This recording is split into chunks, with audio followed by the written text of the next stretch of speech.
everyone. So I will share with you course evaluation plan, and after that we will move on to the lecture.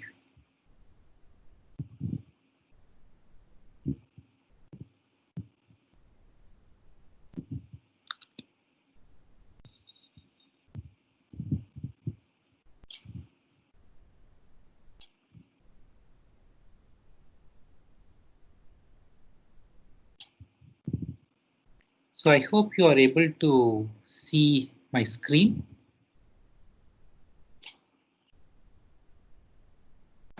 Yes, sir.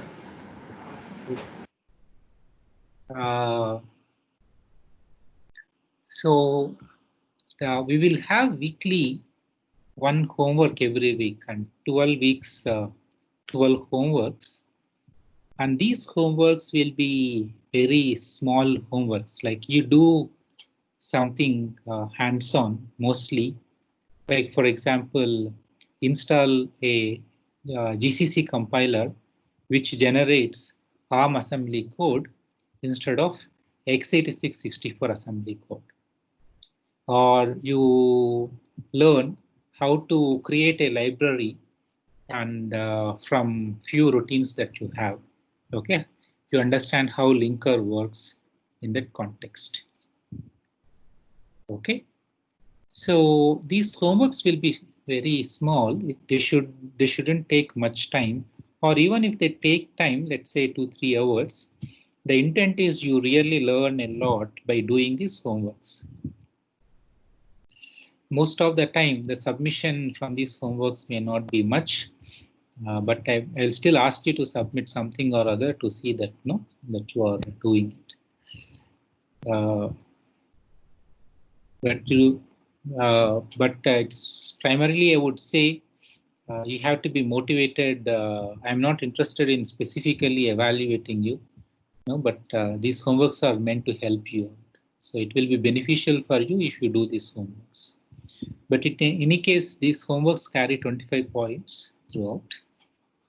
And the next major component of the assessment is course project. Okay, so in the past, I used to release the course project and we evaluate it at the end of the project. But this time we are going to do it differently. So we will do an evaluation at the end of every phase. So it has advantages and disadvantages. Okay, the advantages, you will get the feedback immediately. The disadvantage is the deadlines will also be slightly stricter. Earlier, I used to be lenient on, let's say, the syntax analysis phase deadline is September 10th. So if some students are not able to do it, I used to extend it by a month also, because finally I wanted to see the project come out. But if you want to do the project evaluation in a timely fashion at every phase, then that means in terms of the project deadline, they will be more stricter. Okay, so syntax, in the next lecture, you will see what are the different phases involved in the construction of a compiler. So the first phase is syntax analysis. It carries 10 points. AST construction and semantic analysis each carries 10 points. And LLVM IR generation, it carries 15 points. So overall, if you see, 45 points for the project and 25 points for homework, 60-70 marks is taken care of here. And then there will be one mini project, which is on you write an analysis pass in the LLVM compiler.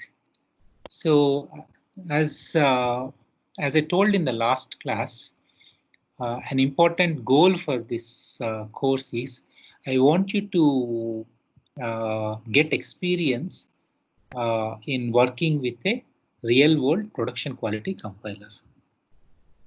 So you will write a small analysis pass using the LLVM compiler framework, and it carries 10 points. And then there is an extra credit 10 points for transformation for writing what is called as a transformation pass. Okay, LLVM transformation pass. And then there will be a open book, open code exam for 20 points.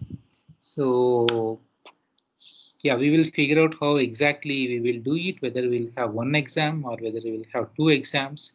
So what is an open code exam? Like for example, in the exam, I may ask a question like, how is a basic block represented in the LLVM source code? Okay, so you have to browse the LLVM source code and then tell how LLVM, the basic block, is represented in the LLVM source code. So it's an open code exam. So this is the first time I'm experimenting. So let's see how it goes. So, and here is the grading scheme. It is, I usually follow an absolute grading scheme, but when I see the curve at the end, it kind of matches the curve also. But broadly, this is what I want you to understand, that I expect you to everyone to get 25 points in the homework. Okay, there are 12 homeworks. These homeworks, there are very simple homeworks. You just have to do some steps and understand and learn from that homework. So I expect each of you to get 25 points in the homework. So take it for granted that with minimal effort, you will get 25 points in the homework. And so syntax analysis, AST construction, and semantic analysis, you should be able to do with no difficulty, and expect every one of you to get 30 points there. So 55 points right away you should get, and a B- grade is assured. Okay, for all of you, a B- grade is assured. And then if you see, if you get too few points here and there from exam and other places, then you will cross 65 and your B grade is also assured. Okay, so now I'm assuring you that if you put minimal effort in the course, you will get a B grade. Okay, so after B grade, if you want to get A- or A grade, then it requires effort. LLVM IR generation, it's not difficult, but it requires good amount of reading and coding, etc. But we will provide as much resources as possible so that you will be able to do all aspects of this course. I want all of you to get A grade. Okay. Finally, so it is for 110 marks. The total number of points is for 110 marks. But the grading is only for, the assessment, the grading scheme is for 100 points only. That is, I don't normalize, I don't scale 110 to 100 points. So those 10 points are extra graded points.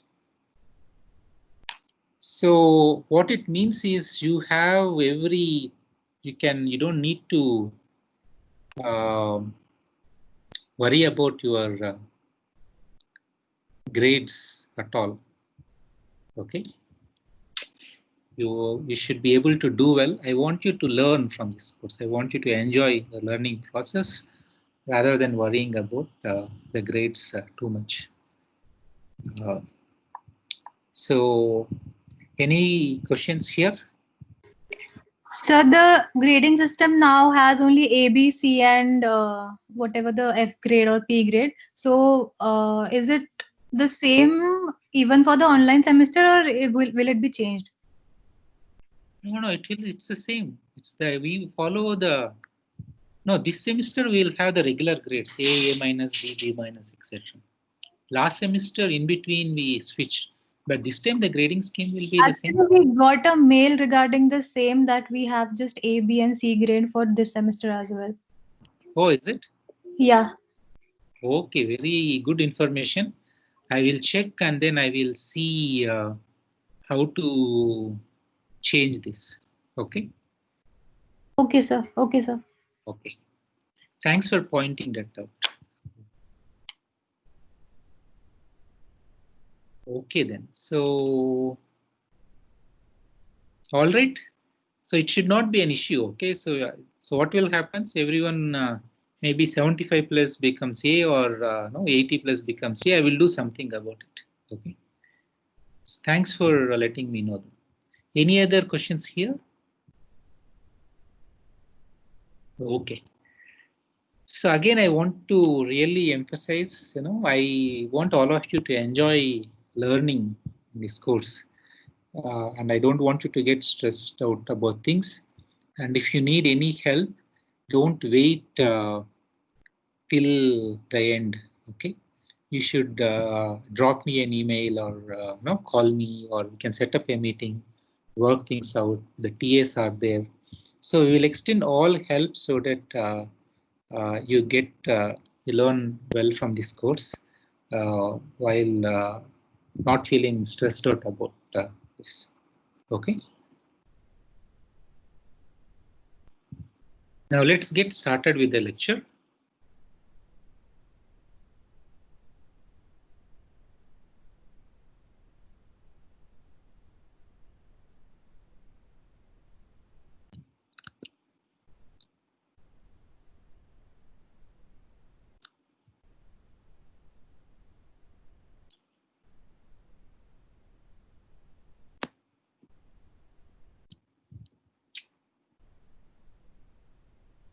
I hope you are able to see the screen, the slides.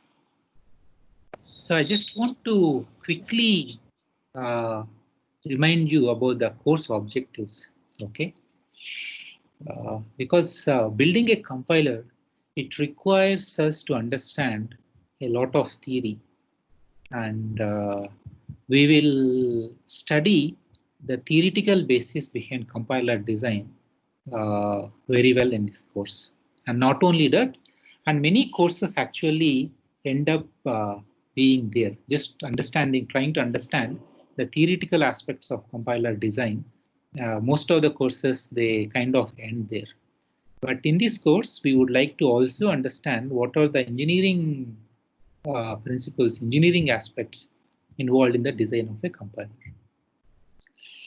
And the third and important goal is understanding the architecture of a production quality compiler such as LLVM.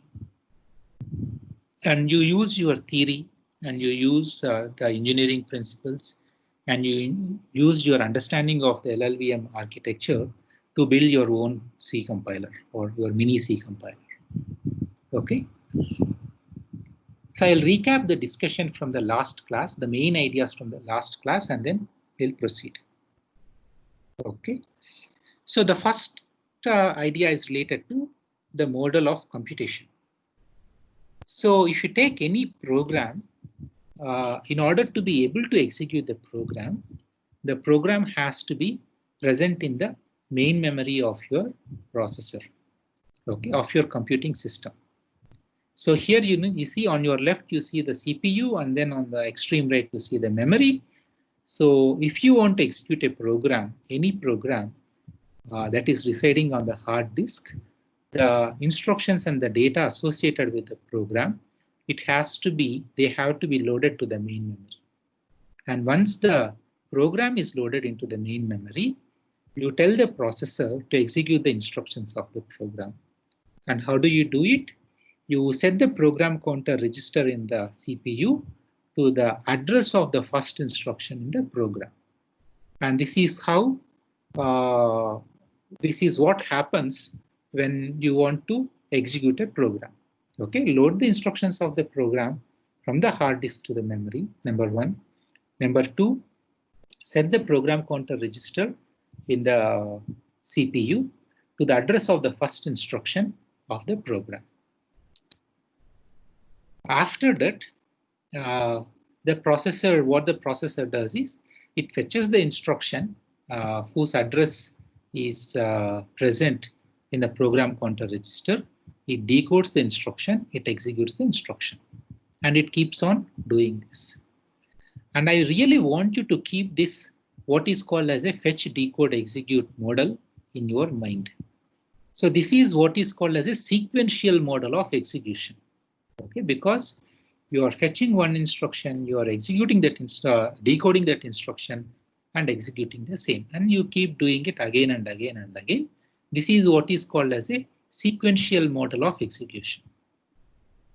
Okay, so now if you think about the processor, all the processor understands is these instructions. Okay, some instructions correspond to computation instructions, and some instructions they correspond to control transfer instructions, and some instructions correspond to memory transfer instructions. And all these instructions, they constitute what is called as the instruction set architecture of the of a processor. So given an instruction set architecture, an application programmer or a compiler writer, he need not actually worry about how this instruction set architecture is realized by the underlying hardware. Okay, like for example, if you have x86-64 instruction set architecture, there are so many processors from Intel which respect the same Intel x86-64 instruction set architecture. Okay, similarly, if you have ARM instruction set architecture, there are several processors, several hardware designs which respect the same ARM instruction set architecture. So a software developer, a compiler writer, he need not worry about how an instruction set architecture is realized by the underlying hardware. Okay. So an instruction set architecture, it acts as an interface. It's an abstraction provided by the hardware to the software. Okay. So the reason why this is important is, let's say if you want to build a compiler for a new processor, the first question that you have to ask is, what is the instruction set architecture for this processor? So that is the first question you start with. Okay. And the second question is, what is the source language? Is it C, C++, Mini C, or some other totally new programming language? So when we set out to write a compiler, so you have to worry about, you need to understand what is the source programming language, number one. Number two, what is the target instruction set architecture? So these two things are the first questions you should be asking when you set out to build a compiler. Okay, so now given a processor, we can program the processor using assembly language. But assembly language, there are two problems with assembly language. It is hard to program in assembly language. You might be able to write small programs, but you will not be able to build complex software such as Microsoft Office or Zoom or Teams that we are using. You cannot write them or you cannot build them in assembly code. So you have to rely on high-level programming languages such as C, C++, Java, JavaScript, etc. to write your programs. Okay, but then your processor does not understand these high-level programming languages. Sorry, the processor does not understand the high-level programming languages. So you have to rely on tools such as compilers to translate your high-level programming language code into assembly code. Okay, and from assembly code, we use an assembler to map it into machine code, that is a sequence of bits which your processor can understand. Okay. So other problem in using assembly language is the code is not portable. So let's say if you have written your Microsoft Teams software in x86-64 assembly code, and if you want to port Microsoft Teams software to some other processor which respects ARM instruction set architecture, then you have to rewrite the whole code. So it's not going to work. So instead, if you write the code in C programming language, then if you just retarget the GCC compiler to the new ARM instruction set architecture, then everything works. Okay, so the code written in C in assembly code, it is not portable across different instruction set architectures. That's a very important problem. Okay. So in the last class, again, we have seen, so when we give GCC, when we use the GCC compiler to compile hello.c, first what happens is the C preprocessor takes care of all hash defined directives, all hash include directives, etc. and it generates an intermediate file called as hello.i. We call C preprocessor as a source-to-source translator. And then the compiler gets invoked. The compiler generates the assembly code, which is passed to the assembler, and an object file is generated. And the object file so is not ready for execution, because in order for the object file to be ready for execution, it has to be linked with the libraries that you are using. Okay, and we use the linker program to link your object file to the respective libraries, and finally an executable is generated. I really want you to understand that just by using hash include stdio.h or hash include stdlib.h, the linking process is not going to happen. By including those files, all you are doing is you are providing the function signatures. You are including the function signatures. What is a function signature? What are the type of the parameters? And what is the return type?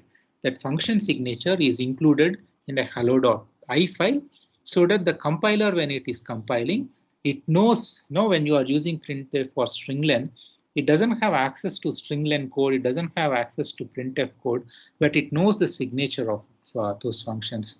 And if you are making any mistake in the usage of those functions, the compiler can generate suitable warnings to the user. Okay. So now moving on, the next important idea that we have seen in the last class is, if you take any program, so it consists of data, and this data is represented in appropriate data structures. And then there is an algorithm which kind of acts on this data structure. Like, for example, you may have stored the records, student records, in a binary tree data structure or a B tree data structure. And then your algorithms could be, searching the B tree for a given record, okay, or for a given key, or inserting a new key into the binary tree, so on and so forth. So any program, if you see, so you have the data which is suitably organized using the appropriate data structures, and then you have a bunch of code algorithms which act on these data structures. So when you are designing a programming language, you have to make sure that your language has sufficient abstractions, so that you can capture these data structures or represent these data structures properly using the abstractions provided by your language. Okay, and then you need to have language constructs which can act on these data structures. So for example, if you take C programming language, the C programming language provides primitive data types such as int, float, bool, etc. Okay, so if this is the only data types provided with int, float, bool, then you will have trouble. Like, for example, you cannot represent binary trees in C programming language, because you need pointers to represent binary trees. Okay, or you cannot have you cannot store million student records in your program, because you require an array to store million student records. So the primitive data types are not sufficient. The language should provide a mechanism to compose new data abstractions from primitive data types. So an example of mechanisms for composing new data types are structures, unions, arrays, etc. And then we have the data processing abstractions. These data processing abstractions, they work on the data.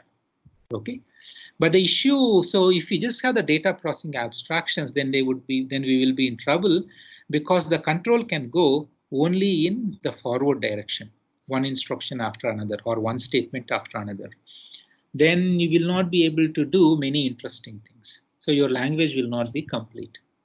So your language needs to have what are called as control abstractions, so that it is possible for you to jump. It is possible for the control to jump. That is, you should be able to jump back, you should be able to jump forward, etc. So once these control abstractions are provided to the user, then the language becomes complete, and any computable function you should be able to compute using such a programming language. Okay. So now, if you take other programming languages such as C++, okay, so C++ is an object-oriented programming language. It supports abstractions such as classes, inheritance, polymorphism, etc. So these language features, they support particular design approach for software, that is object-oriented programming design.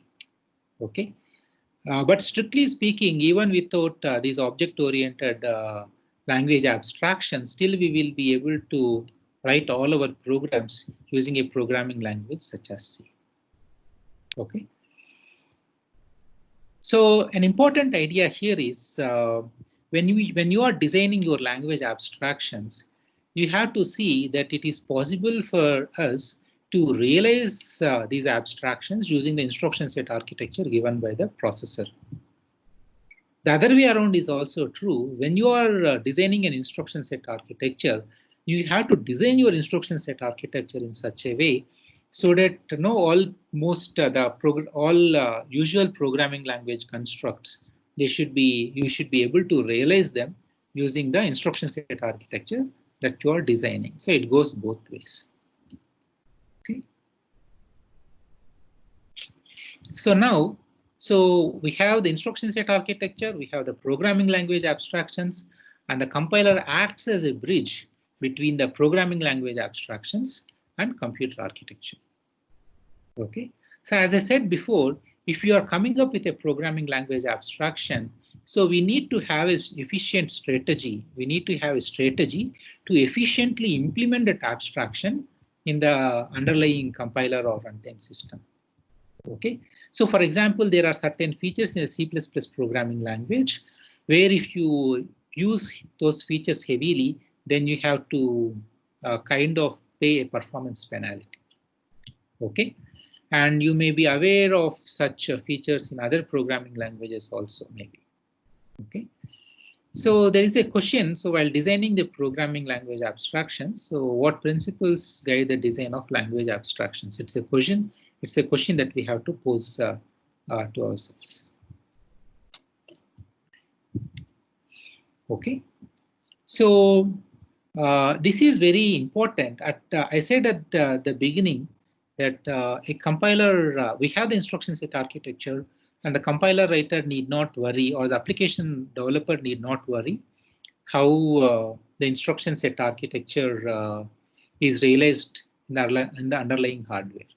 But it is strictly not true because I think, again, I discussed in the last class that for a different instruction sequences have different performance properties, and the compiler writer, while generating code from the source C program or C++ program, they have to choose appropriate instruction sequences which maximize, which give good performance. Okay, and they should avoid those instruction sequences which expose the drawbacks in the architectural design of the processor. Okay, so while for the success of a processor, for the success of a hardware architecture, a lot rests on how well the compiler is able to do these two things. Number one, how well the compiler is able to use the underlying architectural strengths well to give better performance to the program. Number one. The second is how well the compiler is able to hide any architectural defects that are there in the processor. Okay, so the success of a processor, the success of a computer architecture depends a lot on the compiler writer. Okay, and what are the desirable properties of a compiler? Okay, number one, the generated code, it should be good, it should be performing well. Okay, performing well means in terms of execution speed, it should be very good. Like for example, if you have written a sorting program, let's say if you write the same sorting program in assembly language, if it takes 1 second to sort million numbers, but the code generated by the compiler, if it takes 1 minute to sort million numbers, then you don't want to use the compiler. Okay, so the generated code by the compiler, it should provide good execution efficiency for the program. That's number one. Number two is space. Space is usually not an issue. Space means the size of the executable code that is generated. Okay, so yeah, so the size of the executable code, most of the time you don't worry, but you worry under two extreme cases. One case is when you are developing software for embedded systems, where the size of the available flash RAM is very small. Like for example, on your set-top box or on your some Internet of Things or an IoT device, the amount of memory that is available could be very small. So usually on your PC, you have memory in terms of at least 4 GB memory you have. All of you will be having at least 4 GB of RAM. But if you go to an IoT device, the size of the executable becomes important because the executable has to be stored in the flash memory of the IoT device, and also the available RAM will be in the order of KBs or MBs. So the size of the executable becomes an important thing when we are targeting embedded devices. Okay. What is the other extreme? The other extreme is when you are building big software, like for example, Microsoft's or Office or things such as that, where the size of the executables, if they become really large, then the time taken to load the program will also be large. Like for example, if you double click on Microsoft Office, let's say if it takes 1 minute to load, then that means it is taking a lot of time to load the program from the hard disk to the main memory. So while we use some techniques such as demand paging, etc., from the operating system to reduce the load time of a program, nevertheless, it is important to size of the executable becomes important when we are working with large software, because there's a cost in shipping the software also. Like for example, compare the case, you are able to, the size of your executable is let's say around 600 MB versus 2 GB. Then there's a huge difference in the download speed, right? So even if you want to download the software, 600 MB software you can download much faster than a software which requires 2 GB space. Okay, so software download becomes important, number one. Software update time also changes, and more importantly, so when you give the program for execution, if the size of the executable is large, typically the load time of the program also could become larger. Okay, so the response time to the user will also become larger. And then feedback. So the compiler, let's say you in your C programming course, you have written, you are writing program, you write different programs to compile, and whenever there is a error, the compiler just says, sorry, there is an error in your program, and it doesn't give any other information. Then such a compiler would be hard to use, because you need to figure out where the error is, especially as the size of the code becomes larger.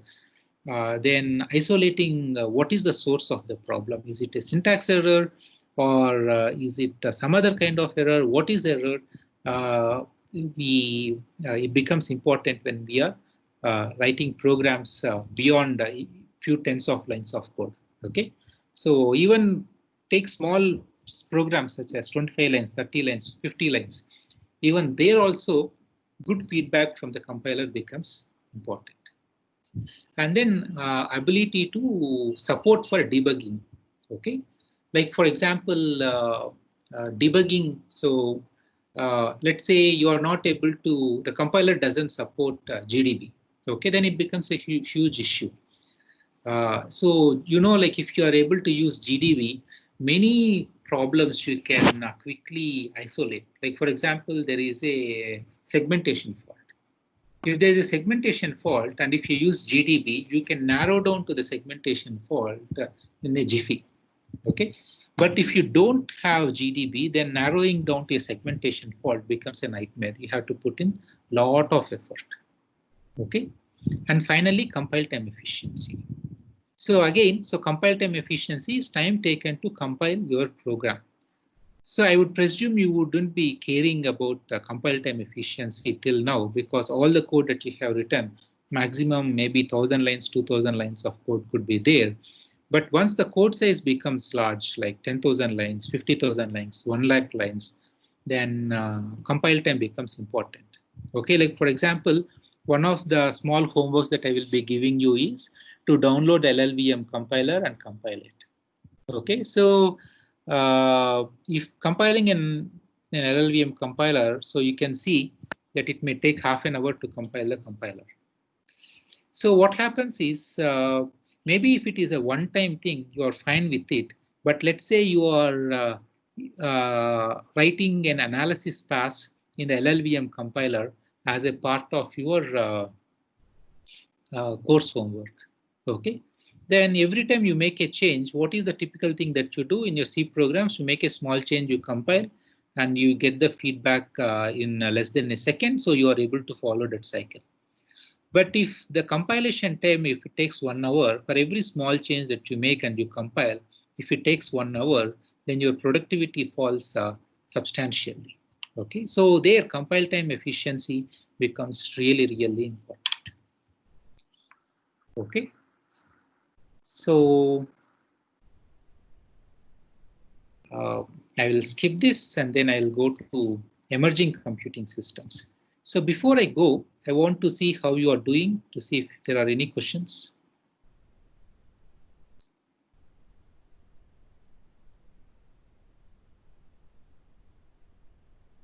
Any questions you want to ask here?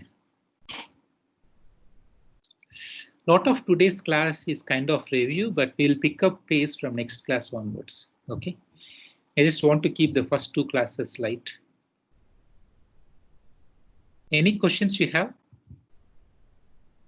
What can we say about compatibility between compiler and debugger? So good question. So you know, like for example, if you build your own compiler for C programming language, you have to generate the debug information in a particular format if you would like the user to use the GDB debugger. Okay, so because when you compile your code, in order to enable debugging, you put along with the instructions, you put lot of information in the executable. This information your GDB should be able to read. And if you put this information in a way which your debugger cannot understand or parse, then it doesn't work. But on the contrary, if you decide to write your own debugger, then you can generate your executable and the symbol information in that executable in a way which your own debugger can understand. Okay. I think if there are no questions, what is the difference between speed and compile time efficiency? Oh, speed is execution time of the program. Let's say you have written a program sort.c. You generated an a.out. When you execute the program, what is the execution time taken by the program? That is the speed of the generated executable. That is what speed refers to. Whereas compile time efficiency is time taken to compile the program itself, sort.c program itself. Does it answer, Surya, your question? Okay. Any more questions? Okay. In the next 10 minutes, so we will see how things have become so complicated over the last 2 decades. Okay.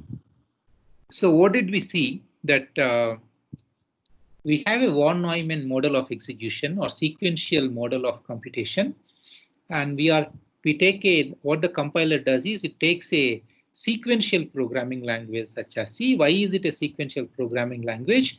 If you see the semantics of the C programming language, it states execute statement 1, execute statement 2, execute statement 3, and check for some condition. If this condition is true, go to this statement and execute, so on and so forth. So C is the C programming language by design. It also has follow sequential computational model. So it is easy for the compiler writer to map a program which follows this sequential model of computation inherently in it to a target instruction set architecture, which also follows a sequential model of computation. Okay, but then things change dramatically. Okay, that's what we will see now. Later, things changed. So if you see early 2000, okay, early 2000, I think some of you may or may not have been born at that time. So in early 2000, so till early 2000, so what happened is the way processor manufacturers such as Intel, they give performance is they use a bunch of strategies. We'll see what those strategies are now. And typically, we measure the performance of a processor using the metric millions of instructions executed per second. Okay, millions of instructions executed per second is the metric that we use to measure processor performance. Or actually, the other metric that we also use millions of floating point operations per second. Okay, flops. Okay, MIPS or flops. So flops specifically correspond to the number of floating point instructions, floating point operations executed per second, MIPS and flops. Okay, the way compiler manufacturers are able to give performance improvement is if there are two, by number one, by exploiting what is called as instruction level parallelism. Like for example, if there are two consecutive instructions in your program which are not dependent on each other, then what happens is the processor automatically figures out that these two instructions, they are independent of each other and they can be executed in parallel. So what the processor is doing is the processor is respecting the sequential semantics that is exposed to the user, and at the same time it is trying to execute more instructions per second by exploiting what is called as an instruction level parallelism. But if two instructions are dependent on each other, then the processor cannot execute those two instructions in parallel. But the problem, so that's how processors were giving performance improvements, let's say from 1980s till 2000, early 2000. But then if you see any program, if you take any assembly code, the amount of instruction level parallelism that is present in a program is limited. It's not like you have infinite amount of instruction level parallelism available in a program. Okay, like for example, you cannot execute all the instructions in a program in parallel because there will be some instructions which are dependent on the evaluation of a certain condition. Okay, you want to check whether two registers are equal or not. If they are equal, you want to execute one instruction. If they are not equal, you want to execute some other instruction. So there is a limitation on the available instruction level parallelism in a program. So this is what is called as an ILP wall. Once a processor exhausts all the available instruction level parallelism in a program, it cannot do anything more after that in terms of its ability to instruct more instructions in parallel, okay, in the same time. The second problem is what is called as a memory wall. Okay, so the speed at which your processor is able to consume instructions and the speed at which your memory is able to supply instructions to the processor, there is a mismatch. Like for example, your processor is able to execute multiple instructions in parallel, so it wants more instructions to be supplied to it, but there is a constraint on the available memory bandwidth. So because of that, there is a throttling happening there, memory throttling happening there. Okay, so this is what is called as a memory wall. So because of that, since the speed at which your processor is executing and the speed at which your memory is able to supply instructions, there is a mismatch. So because of that, the processors are not able to improve their performance. Okay. The third way by which processors were giving performance, we're giving application performance gains is by increasing the clock speed. Okay, like for example, you have a 1 gigahertz processor now, but after a year, Intel releases a 2 gig processor or 1.5 gigahertz processor. So it went on till 2000, but after 2000, if you see, the processor speeds kind of saturated between 2 to 3 gigahertz. And it is not possible to increase the clock frequency anymore, okay? Because of multiple reasons. Number one, as the clock frequency increases, the power dissipated increases quadratically, okay? So your chip generates so much heat, and they say, you know, that the amount of heat generated is so much that the chip can melt under the power dissipated by itself. Okay, it's like the chip gets into a suicide mission. So because of these reasons, okay, so the ability to exploit instruction level parallelism is gone, because whatever that is there, you are able to use already. And on the top of that, the memory is not able to supply instructions at a higher rate, which the processor, the rate at which the processor expects. This is what is called as a memory wall. Number three, you are not able to pump up the clock frequency because power dissipation problems are there. And the critical path lengths are already so small, and it is not possible to shorten them anymore also. So that is another problem. Okay. So with these things in mind, so this is how things were happening till 2000. And because of those reasons, there, in terms of hardware innovation, challenges were there in hardware innovation. Okay. But then, so let's say till early 2000, the way you optimize the application performance is as follows.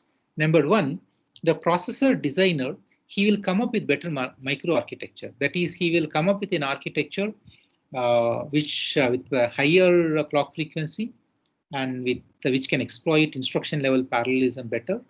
That is what the processor designer does. That's what Intel does.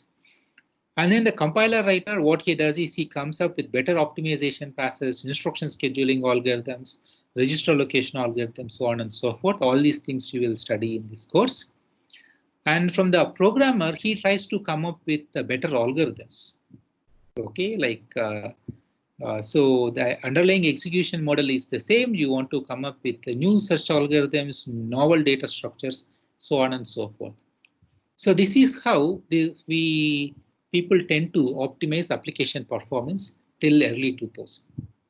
But because of the ILP wall, because of the power wall, because of the